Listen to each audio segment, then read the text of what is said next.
Ya reka nanone dukomeze tuvuge ku bijyanye n'amashuri. Turashaka tuvuge kuri GED. GED ariyo bakunze kwita ngo ni General Education Development. Niko bayita General Education Development, niyo bita GED. GED ikunze cyane cyane gukorwa n'abantu n'abana cyangwa n'umuntu uwo ari we wese utarashoboye kurangiza ishuri rya segonderi cyangwa high school, akaza noneho agakora icyo bita GED.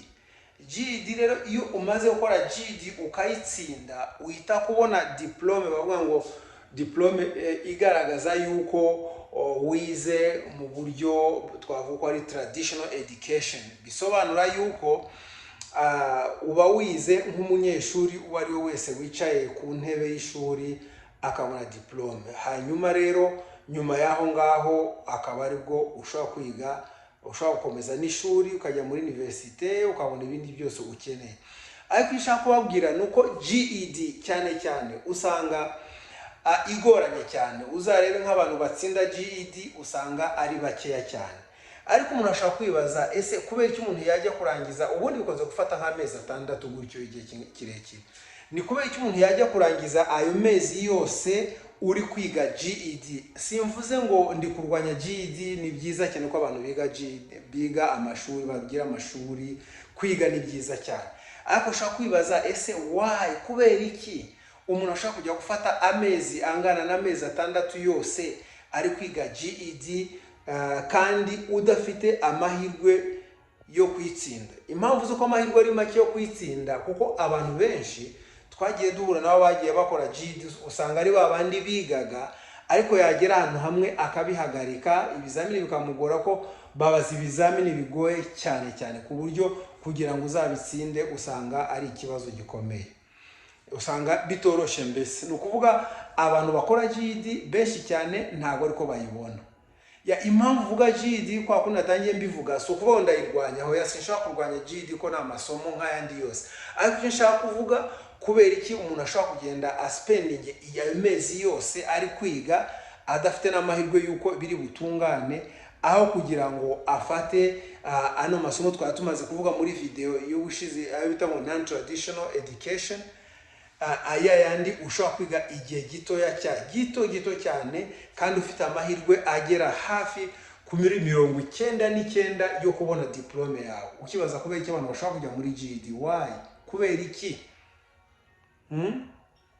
Kandi hari ubundi buryo buhagije bwo kugira ngo abantu babone diplome mu buryo bworoshe. Icyo ni ikibazo cya mbere. Ikindi kibazo cya kabiri umuntu ashobora kwibaza, kubera iki hari abantu benshi kubera ko badafite za diplome ugasanga bagiye gushugurika diplome. Icyo ni ikibazo gikomeye cyane, kuko icyo ni cyo bita fraud.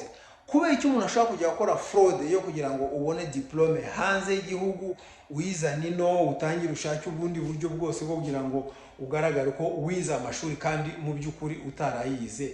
Kubera icyo wakwishyira muri icyo kibazo kandi ushobora kubona diplome mu buryo bwemewe n'amategeko hano muri Amerika mu gihe gitoya, iyo ngiyo diplome bavuga non traditional education cyangwa homeschooling? Kubera icyo wakora amakosa nk'ayo ngo ukajya kwishyira mu kibazo?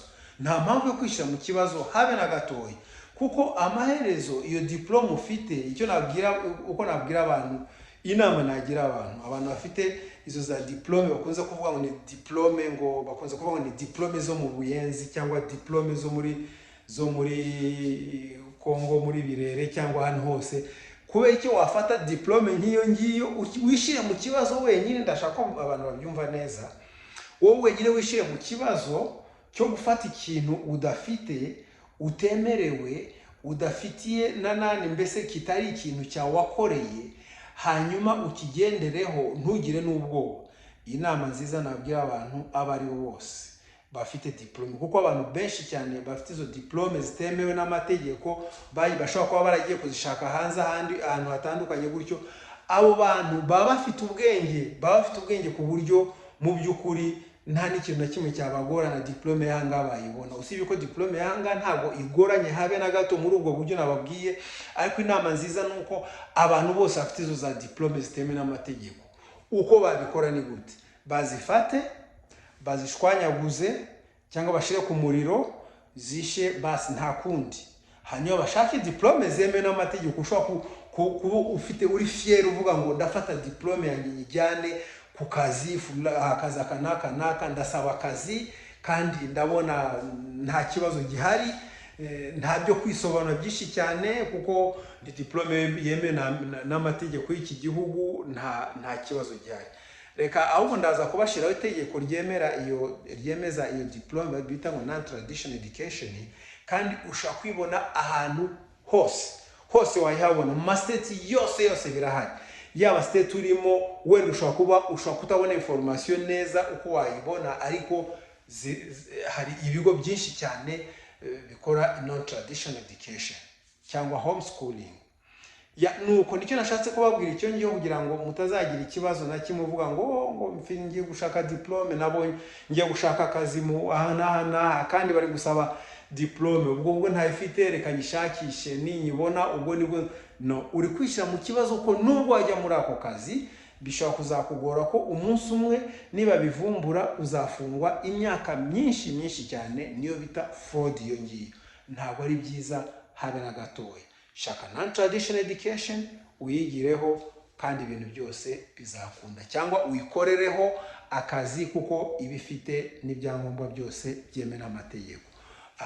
Ibindi bya GED birumvikana, niba ufite umwanya mwinshi cyane ushaka kugenda ukarangiza amezi 6 nabi nta kibazo, uko ubishaka, uko umva ushaka gukoresha umwanya wawe, that's fine. Benshi ntabwo baba bashaka gutinda cyane muri ibyo ngibyo, bagakora ibintu byoroshye. Murakoze cyane, nkuko muri gushaka kurikirana video turi kumwe, kandi ugira ikibazo shyira muri comment, nta kibazo.